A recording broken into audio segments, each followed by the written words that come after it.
Welcome to True Dinar Inside. We cut through the noise to give you clarity on the Iraqi dinar. If you think you're about to hear just another rehash of guru promises, prepare for a different kind of shock. The real story isn't that Chase Bank is suddenly, magically exchanging unlimited dinars. The shocking truth is how a single, unverified clip can detonate across the digital landscape, bending reality for thousands of investors hoping for a windfall. In the last 96 hours, a specific narrative has gone thermonuclear, not on bank memos or official channels, but in the shadowy alleyways of social media and niche forums. It starts with a deliberately blurry screen recording, often of a supposed internal banking terminal that no employee would ever be allowed to film, or a shaky zoom-in on a generic PDF with a Chase logo that anyone with basic editing software could forge. The language is always urgent, always breaking, and always uses the same potent phrase, no caps, no delays. This isn't an accident, it's psychological warfare on the impatient investor. The pattern is textbook. A channel with a name like Dinar Intel Now or RV Breakout, which has never broken actual news, drops the video. The title is in all caps, littered with sirens and Iraqi flags. There's no voiceover from a credible financial analyst. Instead, there's a robotic text-to-speech voice racing over slides of circled text and arrows pointing at nothing concrete. Within minutes, the coordinated machinery kicks in. Comment sections are flooded with identical celebratory posts. Finally.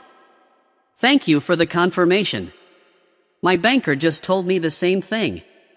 These are not organic reactions, they are engagement bots and dedicated group members executing a playbook to create the illusion of consensus and imminent action.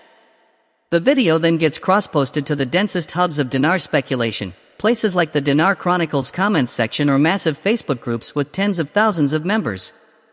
Here, the story mutates and grows. What was a vague report becomes a confirmed action at select branches.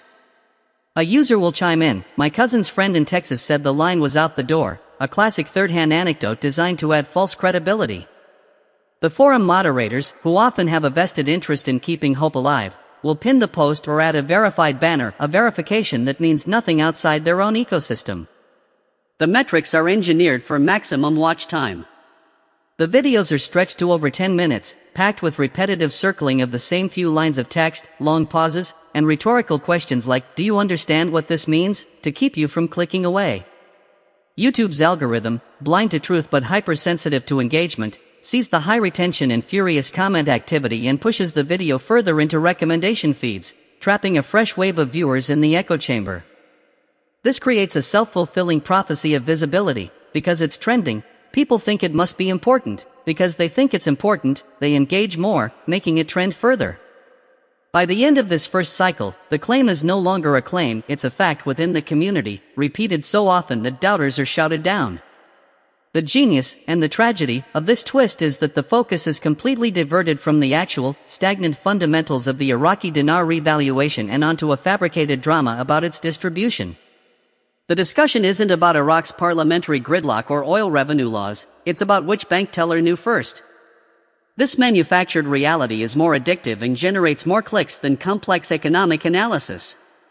But to understand why this particular Chase Bank story has such potent staying power, and why it's more dangerous than the usual rumor, you have to peel back another layer. This isn't just about social media manipulation, it's a targeted exploitation of a very specific, and very real, American financial trauma that still haunts millions. The hook for the next chapter of this story lies not in Baghdad, but in the ghost of the 2008 financial crisis and the deeply ingrained fears it planted in every depositor's mind. That deeper trauma is the silent, seething memory of the bank run, the primal fear that when you need your money the most, the institution will say no. The Chase Unlimited Dinar narrative isn't just promising wealth, it's performing a psychological exorcism on that very fear. It's offering the ultimate fantasy, not just a rich bank, but a compliant one, a bank so eager to serve you it removes all barriers. This story resonates because it inverts the power dynamic of 2008. Back then, you were at the mercy of the bank's solvency. In this rumor, the bank is at the mercy of your impending fortune. But here's the critical twist that separates the hopeful from the analytical. Chase Bank, as a U.S. national bank, operates under the direct supervision and regulatory framework of the Federal Reserve and the Office of the Comptroller of the Currency. Its every operational move, especially one involving the exchange of a foreign currency on an unprecedented, unlimited scale, would be governed by a mountain of federal regulation, anti-money laundering, AML, protocols, and Know Your Customer, KYC, laws. The Federal Reserve itself maintains extensive public resources on the integrity of the financial system and even has dedicated sections warning the public about fraud and scams. For Chase to unilaterally decide to exchange a highly speculative, internationally restricted currency like the Iraqi dinar with no caps would be an earth-shattering event in global finance. It would imply a seismic policy shift at the highest levels of U.S. monetary authority, the kind of shift that would be announced through official channels like the Federal Reserve's own publications and press conferences, not through a murky YouTube video with a text-to-speech voiceover. So, let's apply relentless logic. If this were real, the news would dominate the financial headlines.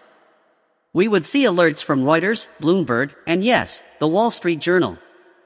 Their news archive for today, December 4, 2025, would be lit up with the story. Reporters would be scrambling for statements from the Treasury Department and the Federal Reserve Board. The silence from these legitimate pillars of financial journalism is not just notable, it is a deafening refutation. The promoters know this, so they construct an elaborate counter-narrative. This is a silent, soft, or private rollout to avoid panic. They claim mainstream media is under orders to suppress it. This transforms the lack of evidence from a weakness into a supposed strength, a classic trait of conspiracy theories. It makes the believer feel like an insider, part of a privileged group seeing the truth that the sheeple and the controlled media cannot. This analysis leads us to the most important and overlooked platform in this ecosystem, the banking and financial compliance forums where real professionals talk. Outside the dinar bubble, on platforms where actual compliance officers and international bankers discuss real-world logistics, there is zero chatter about Chase processing IQD. The questions being asked there are about stablecoin regulations and FedNow instant payment integrations, not about handling pallets of near-monopoly money. This stark contrast in discourse is the ultimate reality check. The real financial world is moving towards digital efficiency and tighter regulatory scrutiny, while the dinar rumor mill is selling a story of analog, physical cash exchanges on a massive scale, a concept that is logistically absurd and regulatorily impossible in today's environment.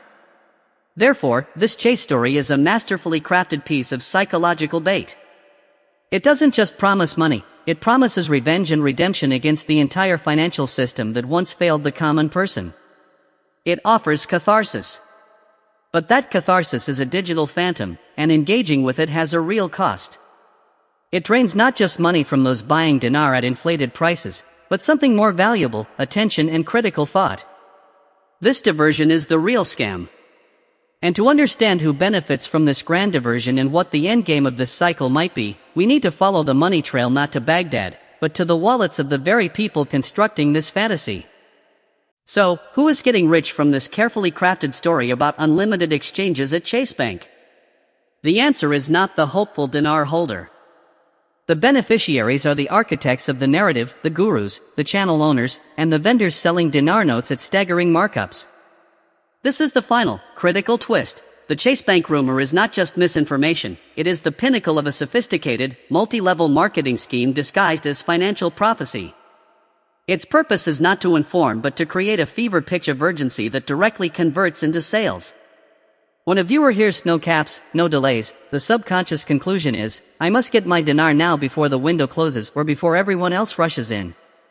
This engineered panic is the click that leads to a website, the call that reaches a broker, the order that moves physical currency from a warehouse in, well, not from Baghdad, but often from a storage unit in the United States, to your doorstep, with a profit margin of 300%, 400%, or more baked into the price.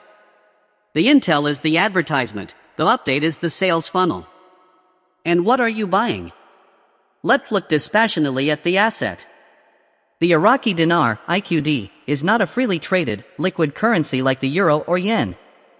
It operates under a managed exchange rate system set by the Central Bank of Iraq, CBI, designed explicitly to minimize the kind of wild, revaluating swings the gurus promise. As of today, December 4, 2025, the exchange rate sits at approximately 1,310 dinars to $1. This isn't a secret, it's publicly available data that shows minuscule, normal daily fluctuation. Major financial institutions like the International Monetary Fund, IMF, and analysis from credible economic sources project stability, not a seismic revaluation. In fact, the IMF's 2025 report on Iraq stresses the urgent need for fiscal reform due to the country's heavy dependence on oil revenues and warns against monetary maneuvers that could destabilize the currency. The revaluation story requires you to believe that against all published data, expert analysis, and economic fundamentals, the CBI will decide to increase its currency's value by tens of thousands of % overnight, a move that would devastate Iraq's export economy and is contradicted by every policy statement from Baghdad. The promoters know this. So, they create an alternative reality where standard economics don't apply, where special drawing rights and global currency resets replace supply and demand.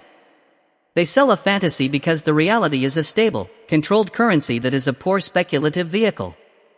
They sell hope because the facts sell nothing. But the greatest cost of this cycle isn't even the money lost on overpriced currency certificates. It's the opportunity cost, the financial and emotional energy siphoned away from legitimate, wealth-building strategies.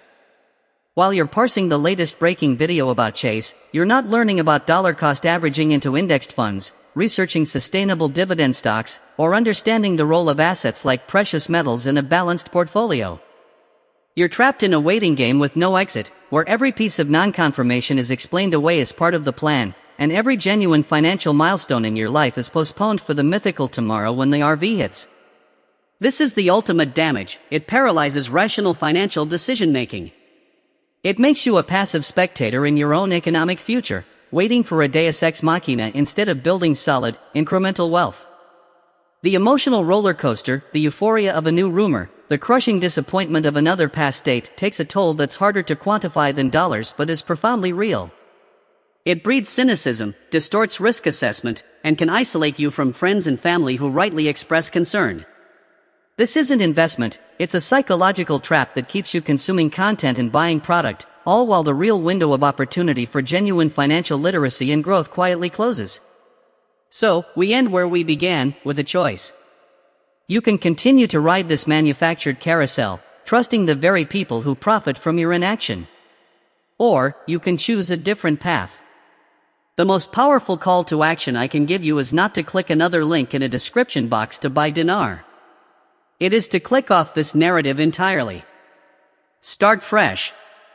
Go to the websites of the Federal Reserve, the FDIC, or the IMF and read what they actually say about banking and currencies. Look up the historical performance of the S&P 500. Open a demo trading account and learn how Forex really works with liquid pairs. This is your moment to break the cycle. Hit the like button on this video if you're ready to see through the smoke and mirrors. Subscribe to True Dinar Insight for clarity, not fantasy. But most importantly, put this energy into something real. Your future self will thank you for the action you take today, not for the rumor you waited on tomorrow.